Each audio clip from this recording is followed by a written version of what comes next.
All right, we're gonna make this one wide format. I just finished recording the video about Brandon Jamal and him on Fresh and Fit. Wanted to do a quick update on the space here. I'm gonna extend this pad, and it's gonna be a lot bigger because I have to pour more concrete for a minimum. Like you have to do a minimum of 3 yards for them to do a concrete delivery. So I'm gonna extend this pad, and I was already thinking of putting like a pergola above this, but I started finding the pergola kits, and they have louvers, so you can close it, and then it'll be a solid roof, and then you can open it, and sun can come through and everything else like that.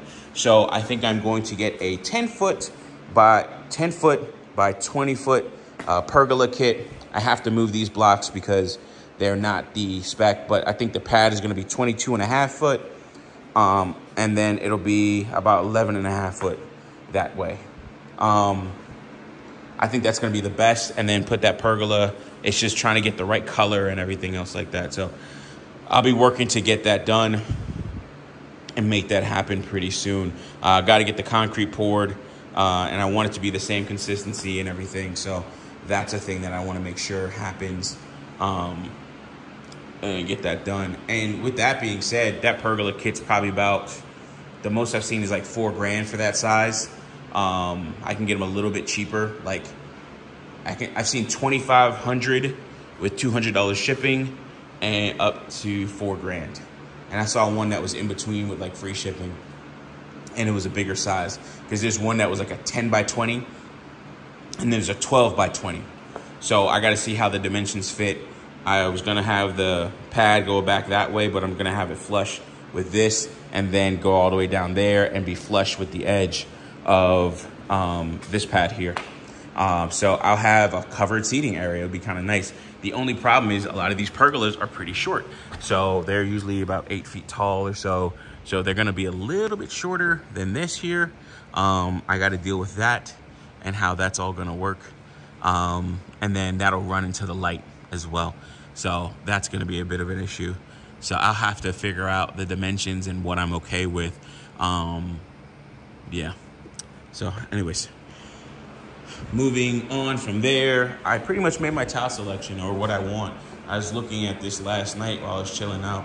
That's a freaking dead bird. Like that, I showed that in the last video, but I think what's happening, because this is the second bird I've seen out here, I think it was around here, but I think they're running into the glass. So that sucks. I was gonna do this, but I don't want something too dark in here. I want it to be light and kind of bright at any point in time, and a lighter floor helps reflect the light a little bit more and doesn't absorb it as much. So I think I'm gonna go with this and this tile. Use this tile as a border all the way around, and then this will be in the middle in terms of wood floor and all that. So I only have one border of those tiles, or one border deep of those tiles. But great views from here. I got the fans on and feels nice in here. All right. Excuse me. What I wanted to talk about is I had a great conversation with a buddy of mine that I met at the gym, or my local gym. And, you know, sometimes we go out to this one spot where we eat steak and just have an overall conversation. And, you know, I was asking him a lot of questions because he just bought 80 more units. Actually, I shouldn't say all that. But he bought some more real estate, and he's looking to go up and buy more, right? And I'll leave it at that with him. But he's definitely somebody that I could look up to, admire in terms of what he does. But I wanted to talk about, and I'm not saying that I would do things exactly the way that he does it, right? Like I have my own way and vision of how I want to do things in terms of like working a plan or something. I want to do mine not through real estate. I want to do mine through I want to do mine through business. I want to actually have a business that I can eventually sell, turning a business into the business itself is a product that I can sell shares of, or I can sell the whole thing. I can bring other people into it and grow it. And I was talking to him about that last night as well, where it's just like, hey, listen, do you want, or he's like, he had to make a choice of whether he wanted to leave or grow the business, and he's decided on growth. And I think that's going to be great, and he's making moves towards that. So definitely somebody I want to stay close to in terms of just an older person to look up to and model myself after. He's in his 50s, or I think early 50s or something like that. And I want to say he's like 13 years older than me. Yeah, he's like 13 years older than me. But he was doing the real estate stuff when I was like a little bit, like, say, I think it was like 33 or something like that. So he started it a lot earlier. And I'll leave it at that. The point of this video is talking to who you want to become. You know, I don't know if you guys ever were around with Tai Lopez or got some of the Tai Lopez courses, and he talked about how he had mentors, and some of his mentors he talked to through books. Some of his mentors he talked through, and he had actual conversations or went to seminars or so on and so forth, right? And it's good to talk to, quote unquote, your mentor. So I always try to, you know, I pay for the meal and everything like that, because I look at it as not just creating a bond with another black man that's doing great things in the local area, but also creating a bond with a person that is where I want to be in life. Not the same way, but I love how he's comfortable, right? Like, if I look at him, he's real nonchalant. I wouldn't say quirky or anything like that, but you ever see somebody where they're just at peace? And I think that's great. I mean, at least that's his outward appearance. Me, if you talk to me long enough, I won't say that I'm not at peace, or I'm just not content fully.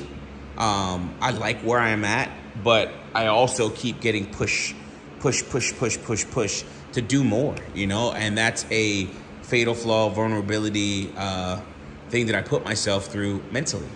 And that can create discord, anguish. That can create you making rash decisions and stuff like that. And he even said something like, hey, listen, yeah, you're like an impulsive spender. And I am, but I'm not. Like, my impulses are calculated. Like, I know what it looks like. I know how I can recover from said impulses and what will happen in terms of my horizons. So it's usually calculated. I tell people I plan my impulses, you know. But that was one thing that he pointed out about myself, and I have to take account of that, because if I want to be in his position, well, how does he handle impulses? You know, we were talking about vehicles, and he would put restrictions or stipulations in place. Hey, listen, I'll get this vehicle if I do this deal or do this whatever. And then he does a deal, but he just doesn't, you know, go through with it. That's him, right? You know, and that's what he wants to do.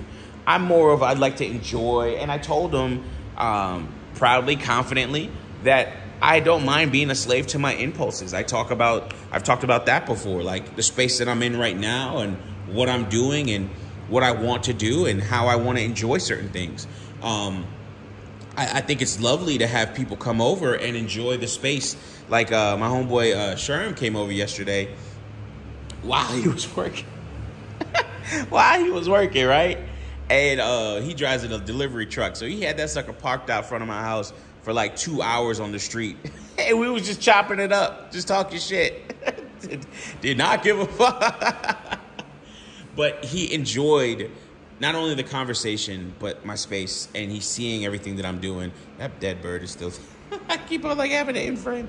And enjoyed the space. And I love that, right? I love people enjoying what I've built and the vision of what I will build and, you know, go forward with. But back to talking about this, another brother here.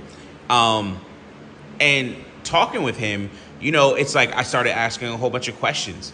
At one point, I kind of annoyed him. And then he was like petty about it. And I was just like, bro, you answered the question. And that's the question I asked you. He was like, I know, but you said it like this. I was like, bro, get out of here, dude. Stop. So we had those conversations. We had that conversation, and that was funny, man. Like, it was a good, like, back and forth. And I'm like, bro, you answered it, though. He's just like, I know, but you said it like this. I'm like, come on, dog. Why? What? So, yeah, there's that. But, you know, listening to him and talking with him about stuff, you know, you could see there's that benefit of that, right? And talking with somebody that's where you want to be, because it acts as a beacon a course correction of sorts to say, hey, listen, you need to make this move in this direction if you want to be where, quote unquote, I'm at. And he doesn't come off as this. This is my interpretation, and this is what I think this purpose he serves in terms of my talks with him, right? Because he reached out to me and said, hey, listen, man, like, when are we going to go back over to this restaurant that I put him onto? And he likes it over there. And, you know, we talk about other things. We don't always just talk about business. At one point, he and I were talking about strip clubs, and I just ended up going to a club last night, kind of just because I was just talking with him about it. And, you know, so what was the biggest takeaway from that is that I'm going to have to make changes, which I know. I'm going to have to make changes in my mindset and overall goals, trajectory. And I'm going to have to plan it out a little bit more, right? Like, it's time to flesh things out a little bit more in different ways. And right now I'm focused on comfort, building a comfortable space. You could say building a foundation of some sort, a mental foundation or a mental fortress of solitude, right? Something to fortify myself and have a place to where I can always rest and, you know, and refresh myself. And that's how I look at what I'm doing, you know, in terms of the work that I do around my house, and my overall goal. I don't want to, quote unquote, be in his exact position. I don't want to say that as a cop-out because, like, hey, listen, man, the numbers he talks about is just amazing. And what he does with his deals, just amazing. But I don't want to do it that way. I like to run a business, but I have to see what he's providing and what, you know, God has put in front of me as a person that acts as a watchtower or a light tower, right? To say, hey, listen, you know, this is the direction you should be going in, and you need to watch out for, you know, those rocks over there, which I'm not going to lie, I've ran into, man. You know, I've definitely ran into in the past. I could say in some cases I've ran into now, you know. Yeah, like ran into now, so to speak, right? I can admit that. I can admit that. Yeah, we got to admit those things. But how do you recover from it? How do you get better? And how do you put yourself in the right position to where you're going to get where you want to be and be the way you want to be? And I would love to say, and these aren't the real numbers, but let's say, like, you know, hey, listen, I want $100,000 in the bank or something like that. Okay, how do I get to that? You know, what do I have to do to get to that? What businesses do I have to have? I mean, what would I have to look for in terms of retirement? What do I have to do to keep this place and fund this place in retirement? I'm looking for a business to go forward so that I can actually use that business as a retirement vehicle, right? To fund my retirement. So I'm looking at these things. It's like, okay, well, how can I put myself in position to do this? And then what can I learn from him? Just like I implore you, brothers, to have this, whoever this may be. But what can I learn from this person so that that acts as a course correction? Now, he doesn't do the whole, why aren't you like me? You need to do this. I mean, come on, you know, and some people like that. No, it's just casual conversation, man. And we take from it what we will. We were talking about business and starting and working through a business and how hard it is, you know, the failures and everything else that you go through with that.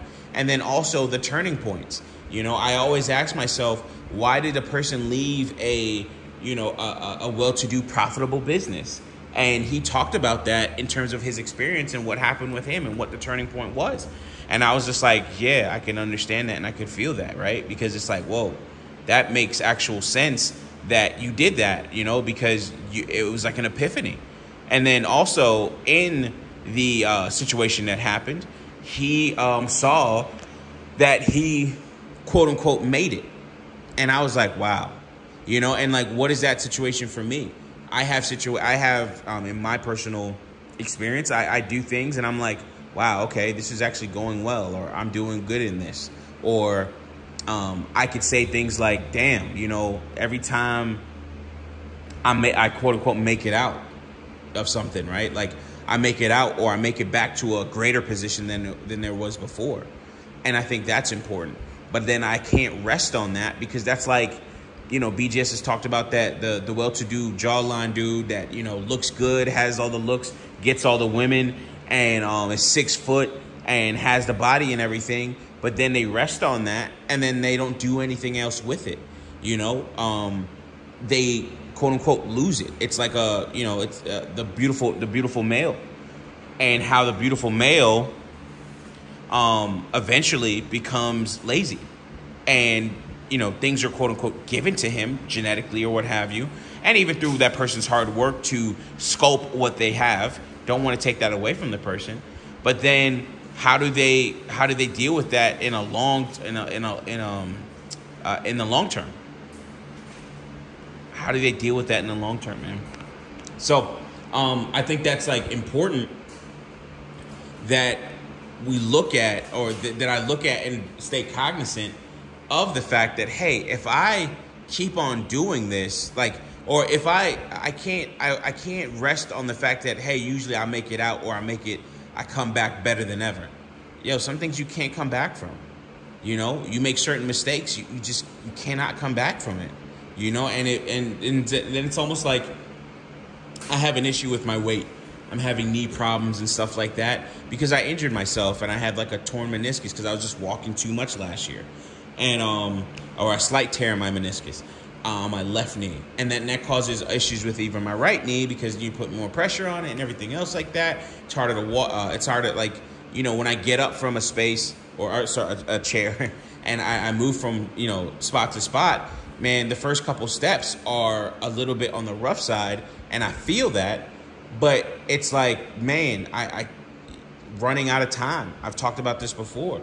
Running out of time to lose weight because your body breaks down, man. Wear and tear, you know? And it's like the weight doesn't help, and you're sitting there losing the same 5, 10, 20, 30, 40 pounds every time, and that just gets tiring. After a while, you give in.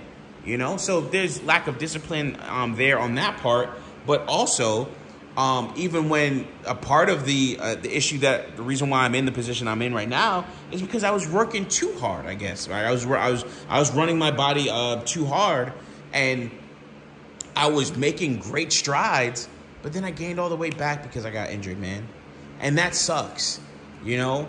But this is what I talk about. You start to rest on the fact that you're a person that could always make money. I can always get it back. I can always get it back better than I had it before. Or if you look at it from a woman, yo, I always stay pretty. You know, I can always make money off of my looks. If you look at it from the beautiful man, yeah, you know, I can always get women. That's not a big deal, so on and so forth. It's like, what do we do with these things, right? Like, if you're a person that can always make money, well, what's the money worth? I mean, you're always going to have to make money because guess what? You're having other health issues. Or if you have health issues, you think you can always make it out of that and not have an issue. Anyways, I do have to go. My electrician's calling. Talk to y'all later. Love you. I pretty much got it. Got out what I needed on this and wanted to express. Thank you guys so much. Be safe.